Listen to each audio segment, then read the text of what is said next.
എല്ലാവർക്കും സ്വാഗതം. ഈ റിവ്യൂ ഇഷ്ടപ്പെടുവാണെങ്കിൽ ഒന്ന് ലൈക്ക് ചെയ്തും സബ്സ്ക്രൈബ് ചെയ്തും സപ്പോർട്ട് ചെയ്യണേ. അപ്പോൾ ദേവയാനി മസാല ചായയൊക്കെ ആയിട്ട് നയനയുടെ അടുത്ത് വന്ന് നിൽക്കുവാണ്. അപ്പോൾ വിളിക്കാൻ ഒരു മടി, അതിന് പകരം പയ്യെ ചുമക്കുന്ന പോലെ കേൾപ്പിക്കും.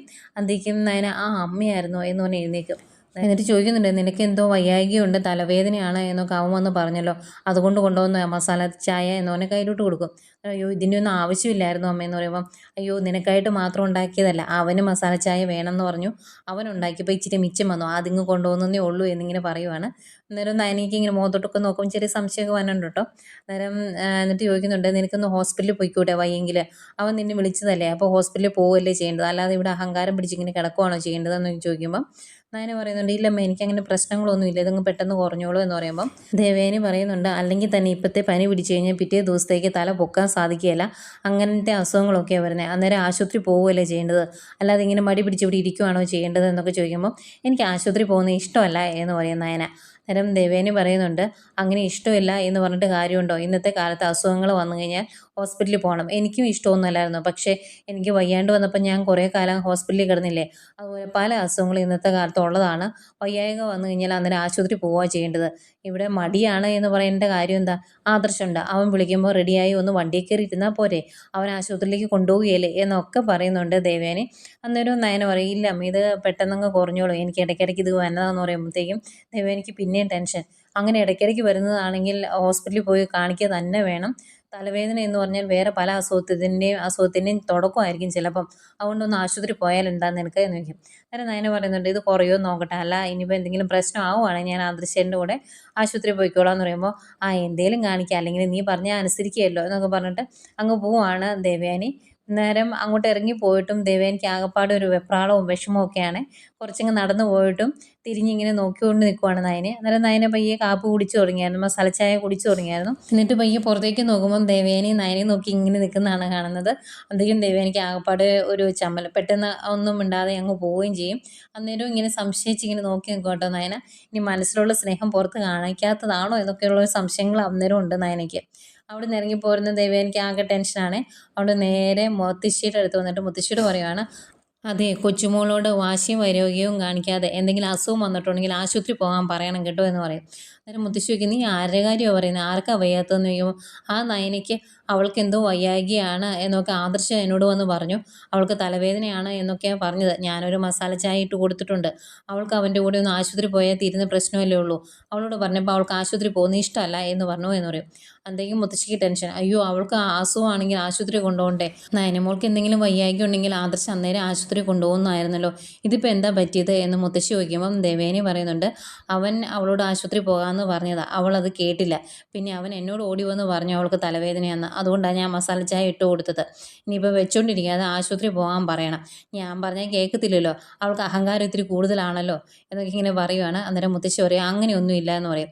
അന്നേരം ദേവേനി പറയുന്നുണ്ട്, ഞാനൊരു ഓപ്പറേഷൻ കഴിഞ്ഞ ആളാണ്, അതുകൊണ്ട് തന്നെ എന്തെങ്കിലും അസുഖം വന്നാൽ ഞാൻ നേരെ ആശുപത്രിയിലേക്ക് പോകും, അല്ലാതെ ഇങ്ങനെ വാശി പിടിച്ചൊന്നും ഇരിക്കുകയില്ല എന്ന് പറയുമ്പം മുത്തശ്ശി പറയുന്നുണ്ട്, അങ്ങനെ തന്നെയാണ് നയനമോളുടെയും കാര്യം, അത് ആദർശന് നന്നായിട്ട് അറിയാവുന്നതാണല്ലോ എന്ന് പറയുമ്പം ദേവേനി ചോദിക്കും, അവൾക്ക് എന്താ പ്രശ്നം, അവൾക്ക് എന്തെങ്കിലും ഓപ്പറേഷൻ കഴിഞ്ഞതാണോ എന്ന് ചോദിക്കും.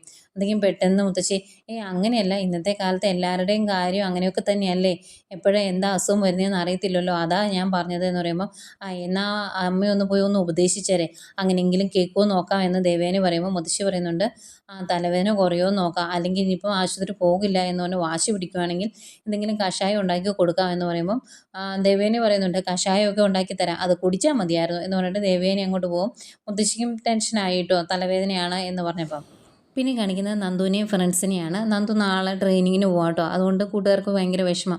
അവർ പറയുന്നുണ്ട്, നീ ഇനി പോയി കഴിഞ്ഞാൽ കുറേ നാൾ കഴിഞ്ഞല്ലേ ഇനി കാണാൻ പറ്റുള്ളൂ, ഞങ്ങൾക്ക് ശരിക്കും നിന്നെ മിസ് ചെയ്യും, പിന്നെ നീ SI ആയിട്ട് തിരിച്ചു വന്നു കഴിഞ്ഞാൽ ഇതുപോലെ നമുക്ക് ഒരുമിച്ചിരിക്കാനൊന്നും പറ്റിയല്ലോ എന്നൊക്കെ ഇങ്ങനെ പറയുമ്പം നന്ദു ചോദിക്കുന്നുണ്ട്, അതെന്താ അങ്ങനെ പറ്റിയല്ലാത്ത, വനിത SI ആയി കഴിഞ്ഞാൽ മനുഷ്യൻ്റെ സ്വഭാവം മാറണം എന്നെന്തെങ്കിലും നിർബന്ധമുണ്ടോ, അങ്ങനെയൊന്നും ഉണ്ടാവുകയില്ല, എനിക്കെന്നും എൻ്റെ ഫ്രണ്ട്സ് ഇങ്ങനെ തന്നെയാവും, പിന്നെ നീയൊക്കെ എന്തെങ്കിലും കുരുത്തക്കേട് കാണിച്ചിട്ടുണ്ടെങ്കിൽ ഞാൻ എടുത്തുകൊണ്ട് പോയി സ്റ്റേഷനിലിട്ട് നല്ല അടി വെച്ച് തരും.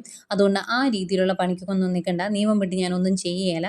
അതായിരിക്കും എൻ്റെ സ്വഭാവം എന്നൊക്കെ ഇവർ പറയുന്നുണ്ട്. ഇവരിങ്ങനെ സംസാരിച്ചുകൊണ്ട് നിൽക്കുമ്പോഴേക്കും അനി അങ്ങോട്ട് വരും കേട്ടോ.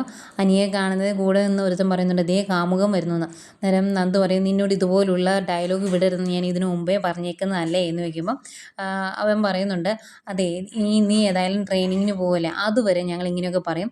അത് കഴിഞ്ഞാൽ പറയല്ല, കാരണം അത് കഴിഞ്ഞാൽ ചിലപ്പോൾ ഞങ്ങൾക്ക് ഇടി കിട്ടിയല്ലോ, അതുകൊണ്ട് അതുവരെ ഇതൊക്കെ ഉണ്ടാവും എന്ന് പറയും. അതൊക്കെ അനി വണ്ടിയൊക്കെ നിർത്തി വെച്ചിട്ട് അങ്ങോട്ട് വരും കേട്ടോ.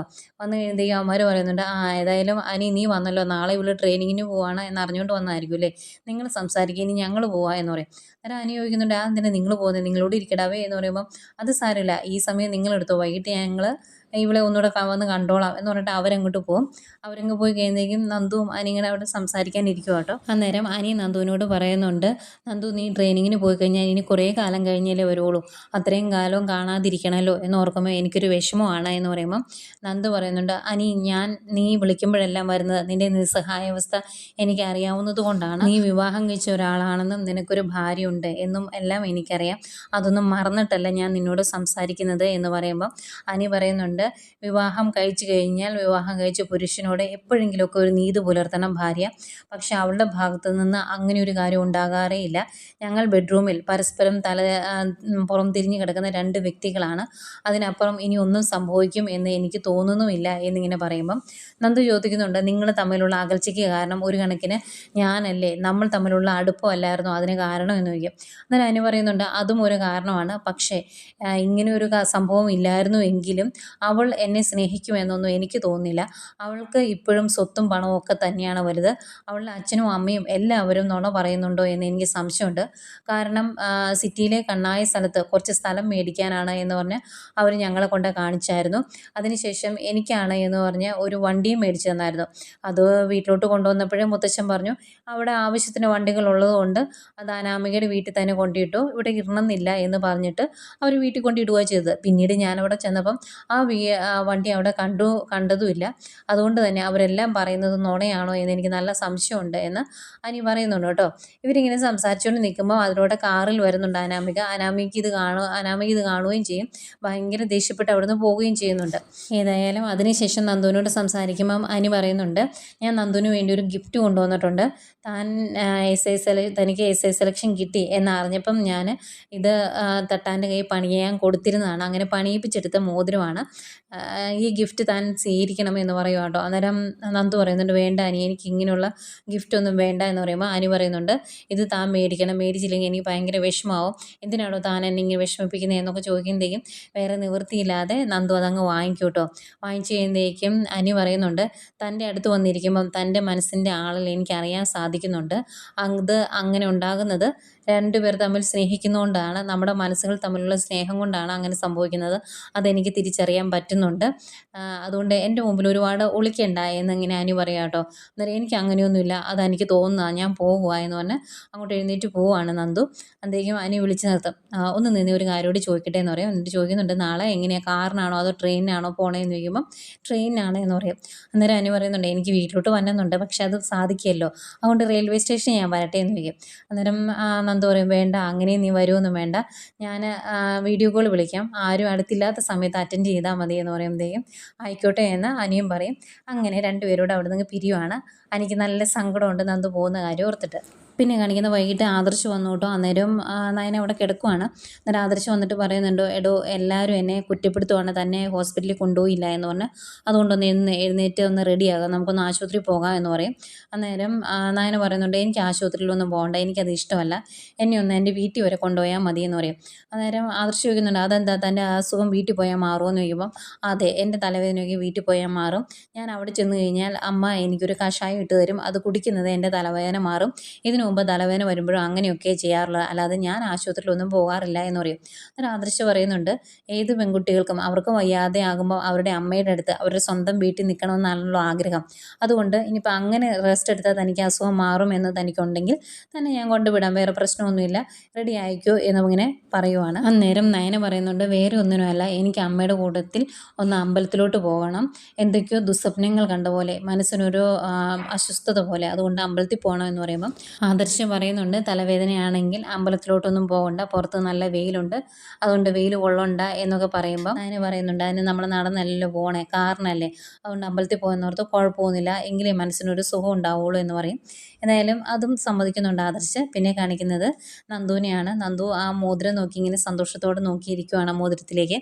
എന്നിട്ട് നന്ദു മനസ്സിൽ ഓർക്കുന്നുണ്ട്, ശരിയാണ് അനി അടുത്ത് വരുമ്പോൾ എൻ്റെ മനസ്സിൽ ഒരു കാളലുണ്ട്, അത് നിന്നോടുള്ള ഇഷ്ടം തന്നെയാണ് എന്ന് ഞാനും തിരിച്ചറിയുന്നുണ്ട് എന്നൊക്കെ ഇങ്ങനെ മനസ്സിൽ ഓർത്തുകൊണ്ടിരിക്കുമ്പോഴേക്കുമാണ് അങ്ങോട്ടേക്ക് കനക വരുന്നത്. എന്നിട്ട് ചോദിക്കുന്നുണ്ട്, മോളെ നാളെ പോകണ്ടേ, എല്ലാം നീ അടുക്കി വെച്ചോ, ഇനി എന്തെങ്കിലും മേടിക്കാനുണ്ടോ എന്നൊക്കെ ചോദിക്കുമ്പോൾ ഇല്ലമ്മ എല്ലാം ശരിയാക്കി വെച്ചിട്ടുണ്ട്, ഇനി ഞാൻ ഒന്നുകൂടെ പുറത്ത് പോകുന്നുണ്ട്, ബാക്കി ഞാൻ അന്നേരം വാങ്ങിച്ചോളാം എന്ന് പറയും. അന്നേരം കയ്യിൽ എന്താണെന്ന് ചോദിക്കുമ്പോൾ ഇതൊരു ഗിഫ്റ്റാണ് എന്ന് പറയും. എനിക്ക് അമ്മയും കൂടെ കാണിക്കുക എന്ന് പറഞ്ഞ് നിർബന്ധിച്ചത് കൈ തുറന്ന് നോക്കുവാണ്. അന്നേരം മോതിരമാണല്ലോ, ഇതാരാ മോൾക്ക് തന്നത് എന്ന് ചോദിക്കുമ്പം നന്ദു പറയുന്നുണ്ട് എൻ്റെ ഫ്രണ്ട്സ് എല്ലാവരും കൂടെ മേടിച്ച് തന്നതാന്ന് പറയുമ്പോൾ ഏത് ആ രാകേഷോ അവനൊക്കെയോ, അവർക്കൊരു ജോലിയില്ലാതെ തേരാപ്പാര നടക്കുന്ന അവർക്ക് അവരുടെ കയ്യിൽ ഇങ്ങനെ പൈസ ഉണ്ടായത്, അവർക്കിങ്ങനെ മേടിക്കാനുള്ള പൈസയൊക്കെ ഉണ്ടോ എന്ന് ചോദിക്കും. അല്ലെ അതറിയില്ല, അവരെനിക്ക് മേടിച്ച് തന്നതാണ്, ഇനിയിപ്പോൾ കുറേ നാൾ കഴിഞ്ഞല്ലേ അവരെ കാണുള്ളൂ, അന്നേരം അവരെ മറക്കാതിരിക്കാൻ വേണ്ടി അവർ മേടിച്ച് തന്നതാ എന്ന് പറയുമ്പം കനക പറയുന്നുണ്ട് മോൾക്ക് വളരെ കുറച്ച് ഫ്രണ്ട്സേ ഉള്ളൂ, പക്ഷേ ആ ഫ്രണ്ട്സ് എല്ലാവരും മോളോട് ആത്മാർത്ഥതയുള്ളവരാണ്, അത് മതി എന്ന് പറഞ്ഞിട്ട് അങ്ങ് പോകാൻ തുടങ്ങുക. എന്നിട്ട് തിരിഞ്ഞെന്ന് പറയുന്നുണ്ട്, മോളെ ഇതുപോലെ എന്തെങ്കിലും ഗിഫ്റ്റൊക്കെ ആയിട്ട് ചിലപ്പോൾ അനുമോനും വരുമായിരിക്കും, പക്ഷെ മോൾ അതൊന്നും വാങ്ങിച്ചേക്കരുത് കേട്ടോ എന്ന് പറയുമ്പോൾ ഇല്ല എന്നാട്ടോ നന്ദു പറയുന്നത്. ഏതായാലും കനക അങ്ങ് പോയി കഴിയുമ്പോഴേക്കും നന്ദുവിന് ഭയങ്കര ഒരു സന്തോഷം കേട്ടോ ആ മോതിരത്തിലേക്ക് നോക്കുമ്പം.